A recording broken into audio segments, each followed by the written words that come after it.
Hi, and welcome to Matt Holman Talks Mental Health, the podcast where I have the chance to chat mental health with just normal, everyday people. Today, I have the great pleasure in introducing Al Gilbert to this conversation. Welcome, Al. Thank you. Lovely to be here. Good to see you. This is one of the episodes from the Podathons. This is episode 15, which is just incredible. Al's dialing in all the way from San Francisco for anybody that's watching or listening.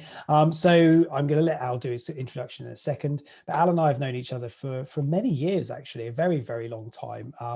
We were both young men back in the days of the old BTI days, Business Travel International. I think that's where it all stems back to, somewhere in the very, very dark, distant past. But we've sort of kept in touch through social media, as we do with many of these things. And just recently, I had the honor of attending a podcast that Al was hosting. So I'm returning the favor today. Today we're going to talk about mental health. So it's great to have you. If you'd like to do your introduction now, that'd be great. Thanks. Well, it's great to be here, Matt, and I'm a big supporter of what you're doing. You're doing God's work, Matthew, I must say. Okay. No, it's very, very important.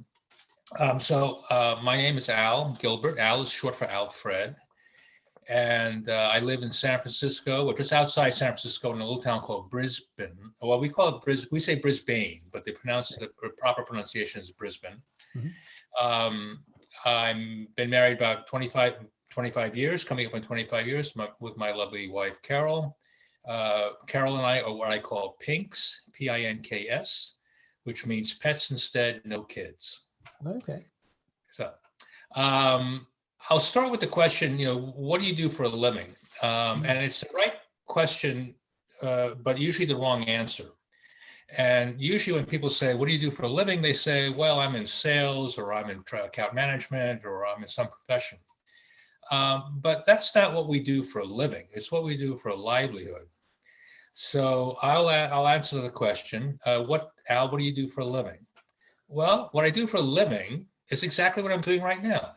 As I'm talking to Matthew, and I'm talking to people, and I'm supporting people and helping people, and this is my passion, and this is what brings me joy.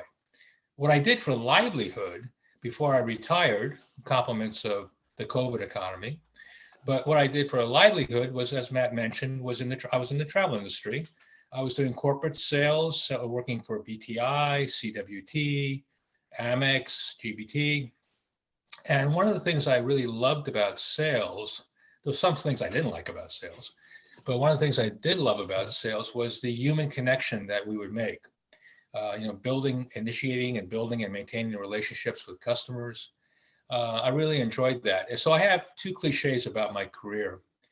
Number one is I don't sell, I help people buy. And in the course of doing so, what they buy may not be what I'm offering, and that's okay. And secondly, I don't make sales, I make friends. And in so doing, many of the customers that I made over 30 years are people that I've stayed in touch with for almost 30 years. Mm-hmm. And some of those people became repeat customers as I moved from company to company. So that's been really, really nice. Now, so what I decided to do in June of last year, as a result of the compliments of the COVID economy, so I decided to apply the best part of sales into a new livelihood. And I founded a little one-man consultancy called Advisory Options. And here I help people with their resumes, find new jobs. I can help companies talk about some of their new ideas. And my title is Chief Listening Officer. And I think that's the best part about sales is listening to people and getting to know what they're interested in and just helping them. So so I wanted to put it out there that right now I'm offering my services free of charge, pro bono. And if anyone is interested in my assistance, I'm happy to help. Just go to advisoryoptions.net, pick a calendar time, and we'll take it from there. Brilliant. Well, thank you for that, and thank you for sharing that as the starting point. It sounds like listening is a key part of what you do today, which is fantastic. And talking about mental health, one of the biggest parts is the ability to listen as well. So I'm going to ask you to tell a story, please, for us, Al, if you can. Just a story around your journey with mental health. What that means to you, how you interpret that is entirely up to you. But let's take this conversation forward. Sure, absolutely. When I think of mental health, obviously it's an extension of physical health. Yep. But I like to think of it in terms of another name, which is mental well-being. And my journey with mental well-being, mental health, started on the day I was born, and will continue until the day my spirit is reincarnated into another soul. So it's it's a continual journey. It's not a destination. I think we all know that. And what I try to remind myself is that we were born, at the moment we were born with perfect mental health. Mm. Absolutely. And there was, we were young, we were innocent, we were children. And so as I've learned over the years and as time has gone on, my journey with mental health, and I've had some detours and deviations, but my journey with mental health is basically a continual journey, and my goal is to sort of stay on track. Sometimes we'll veer a little bit to the left, we'll veer a little bit to the right, and what I keep reminding myself is that the ability to stay on track takes a very, very little correction. Yep. It doesn't always take a big epiphany of experience, but sometimes it just takes a little correction day to day, day to day. So I have a couple of tools that helps me keep me on track. One is it's a triangle, like a triangle. And if you can picture a triangle, you'll know that it can be divided into three parts. So there's a top third, which is the smallest. Then there's the middle third, which is a little bit bigger.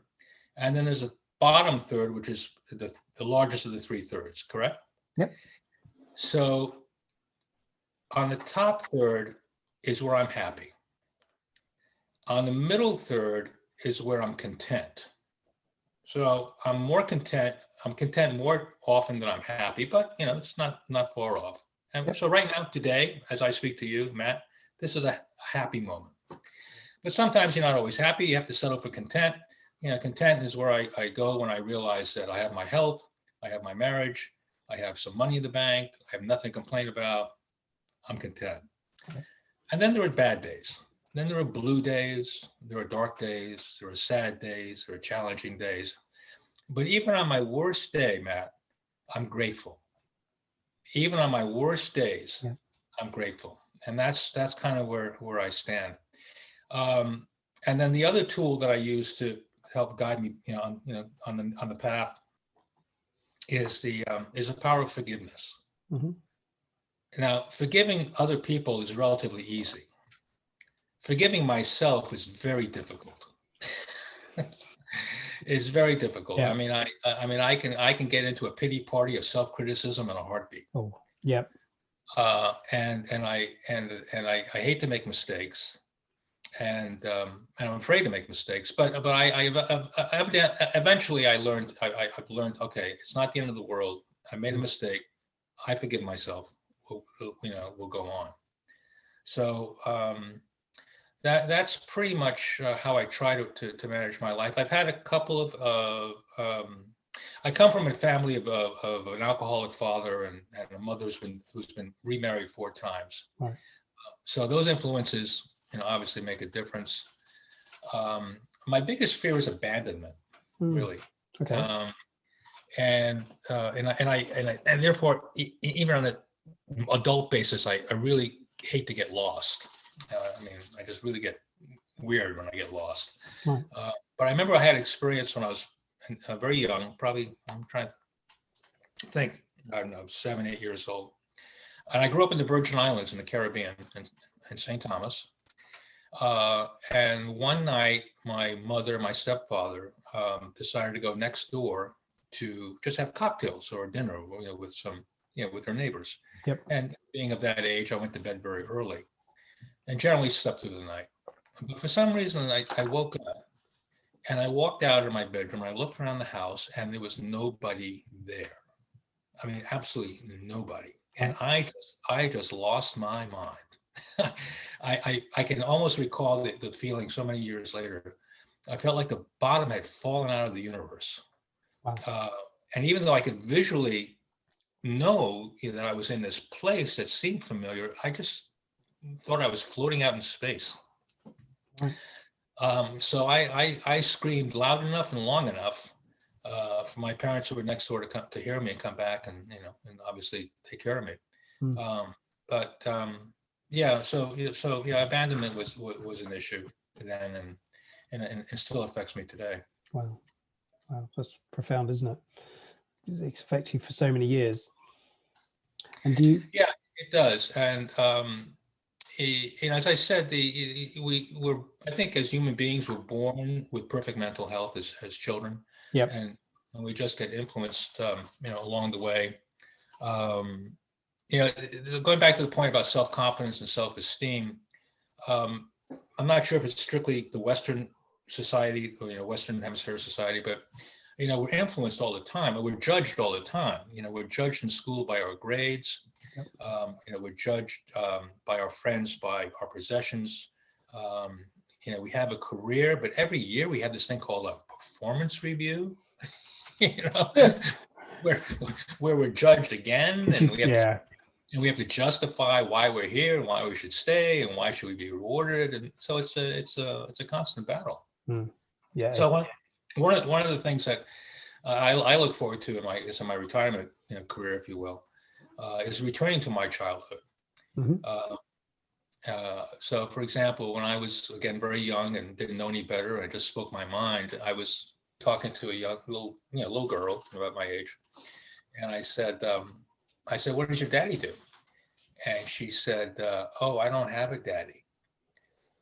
And having the precocious sense of humor that I do, I simply said, "Well, why don't you get another one?"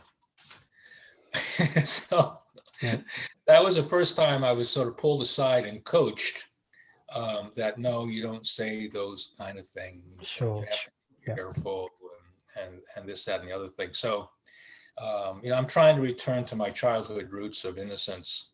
The days when we would just run up to strangers and say, "Hey, you want to play? My name's Al. You want to play?" Yep. Now, having said that, I do respect the boundaries of adult protocol. I don't ask women how old they are and how much they weigh. But bad move. Bad move. But I do try to stay, as natural or as innocent as I can. Of course, yeah. So it's been a really interesting sort of experience then that you've been through with all of that. I love this triangular thought. I want to dwell on that just a little bit if we can, just to sort of come around a few of those thoughts on it. The biggest piece at the bottom is that bad or sad or those negative feelings and thoughts. And you talk about staying on this pathway and not deviating too much. Are you conscious of when things are you sort of self-aware of when things are changing and when things are getting a bit too much? I become better at it. I do, and I've become more communicative about it. So I know you've spoken to a lot of people about who do you turn to when things are challenging.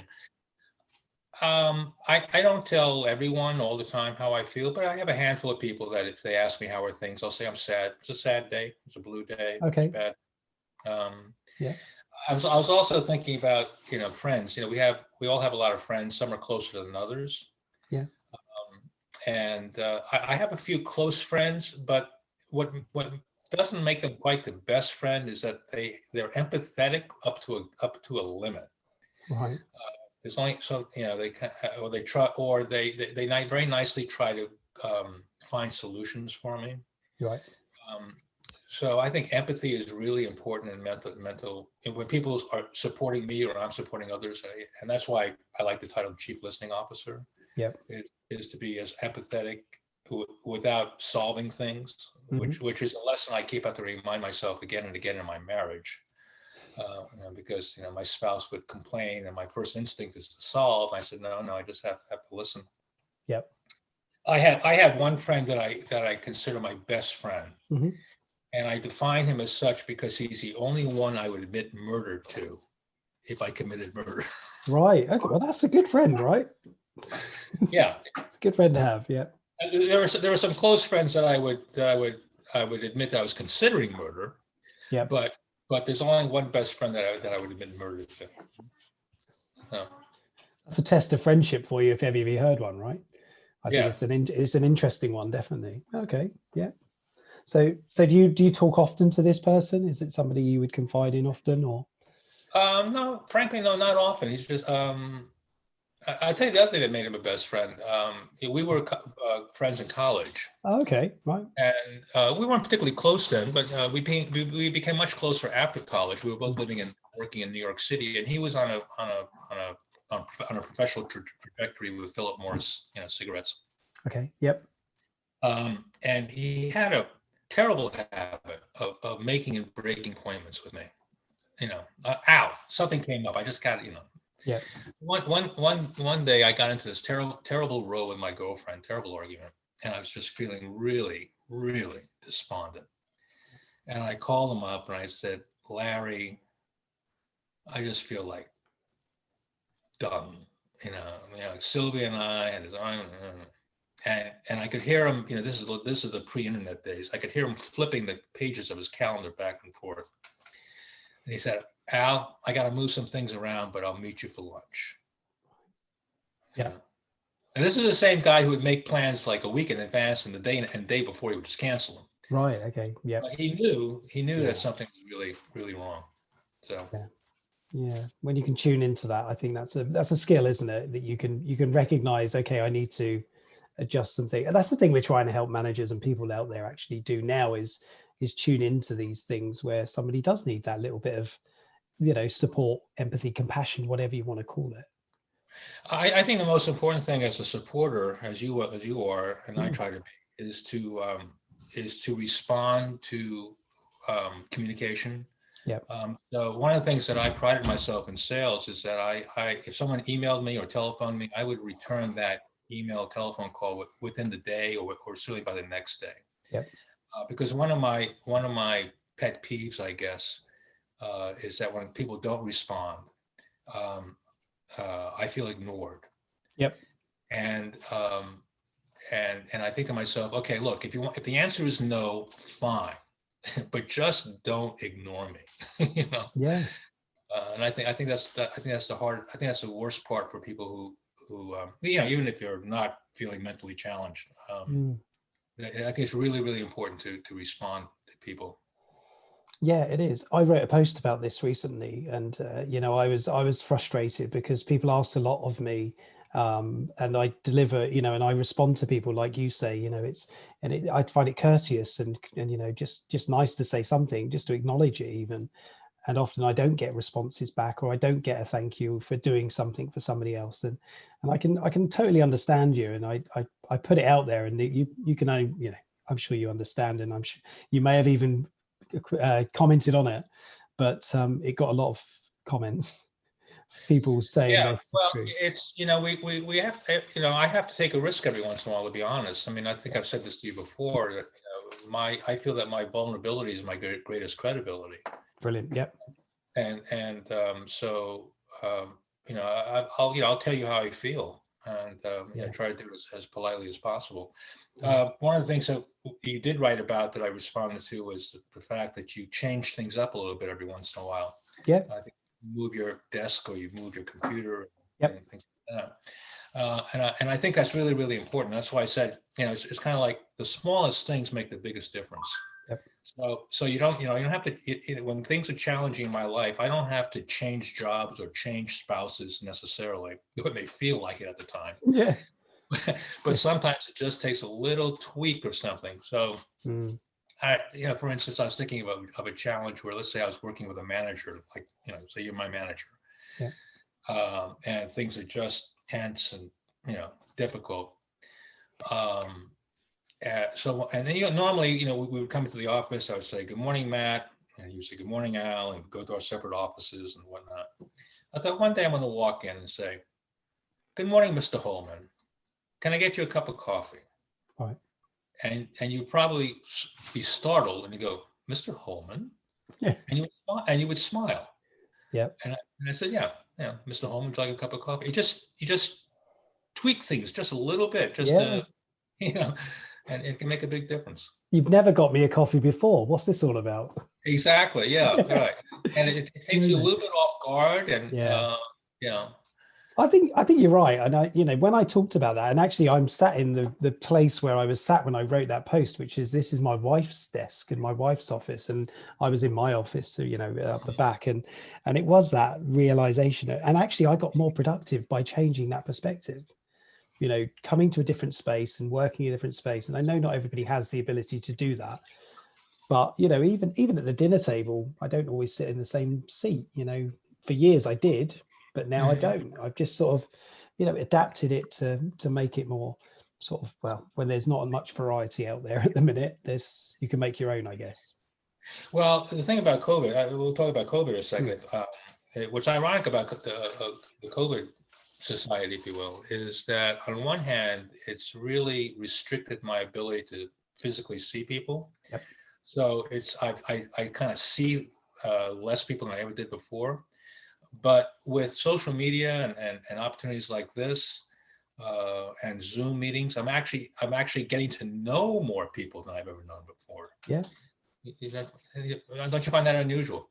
Yeah, definitely. And reconnecting, I found this a wonderful experience to reconnect with people I haven't spoken to for years, and just sort of pick up a conversation like yourself. And, I've done many of these with people who I haven't seen for, well, the longest was 30 years, somebody I went to school with I hadn't seen. But, Right. it just gives us the ability, because we've paused and we've now got time. I do think that's really important.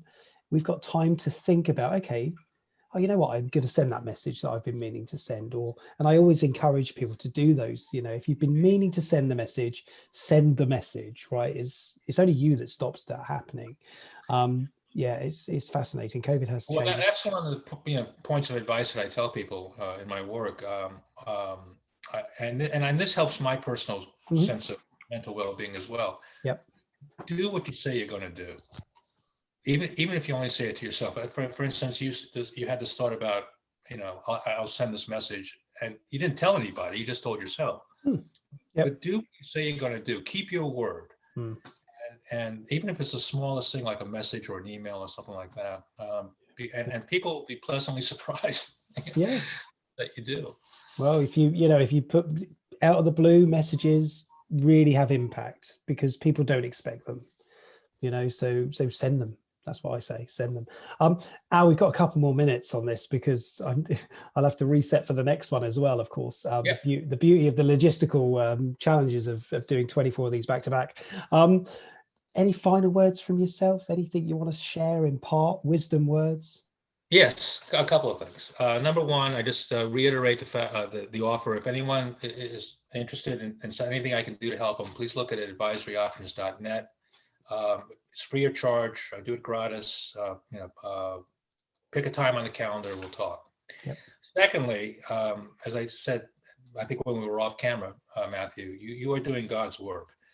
You're doing very, very, very important work. I listen to your podcasts all the time. In fact, when I do feel blue and grateful, and I'm looking for a pick-me-up, I will listen to one of your podcasts. Wow. So I'm not going to exaggerate and say that you saved my life, but it's somewhere close. Oh.